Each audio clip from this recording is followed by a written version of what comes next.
Total লঞ্চটা পুজো একবারে ধ্বংস হয়ে গেছে।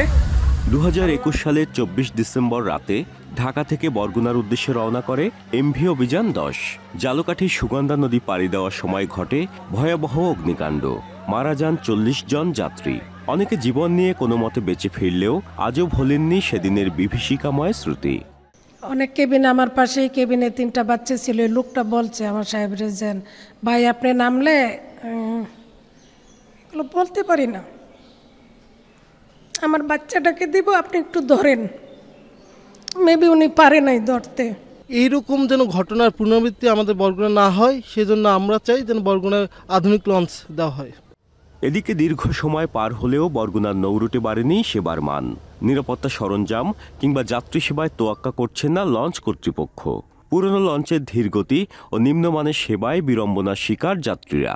বিকাল 6টার সময় উঠেছি, আর এখন তো 12টার সময় আমরা পৌঁছালাম। লঞ্চে এতক্ষণ থাকতে আমাদের অবশ্যই অনেক কষ্ট হয়েছে। তারা বলতে আছে যে যাত্রী নেই, সেজন্য সেবা দেয় না, কিন্তু আমরা বলতে আছি তারা সেবা দেয় না, সেজন্য যাত্রী আসে না। এত লং সময়ে তো আমাদের সবারই বিড়ম্বনায় পড়তে হয়েছে, সময়ের একটা ব্যাপার আছে। আর আমরা এখানে আসলে ঘুরতে এসেছি, কাজে টাইমিংয়ের তো একটা সমস্যায় পড়লাম। নিজস্ব নৌযানের সংকট থাকায় ভাড়া করা লঞ্চ দিয়ে ব্যবসা পরিচালনা করছে এমকে শিপিং লাইন্স। এদিকে যাত্রী সংকটের অজুহাতে বন্ধ করে রাখা হয়েছে ঢাকা আমতলী রুটের লঞ্চ যোগাযোগ। যাত্রীদের অভিযোগ, এ বিষয়ে উদাসীন বরগুনা নৌবন্দর কর্তৃপক্ষ। তবে কর্তৃপক্ষ জানান লঞ্চ মালিকদের সাথে যোগাযোগ অব্যাহত রয়েছে। ভাড়া করেন এইটি আমরা এত দূর, তার ইন্টারনাল ব্যাপার তো আমরা জানি না। এই সব ব্যাপারে আমরা কি বলতে পারি, ভাড়া করে না নিজেদের লঞ্চ নাকি এটা আমরা জানি না। এটা আমাদের জোর প্রচেষ্টা আছে যে নদীপথের লঞ্চগুলো তারা নিয়মিত পরিচালনা করুক, এই নিয়ে তাদের লগে প্রতিনিয়ত আলাপ আলোচনা আমাদের হচ্ছে। দক্ষিণবঙ্গের প্রাচীন দুটি নৌরুট ঢাকা বরগুনা এবং ঢাকা আমতলী।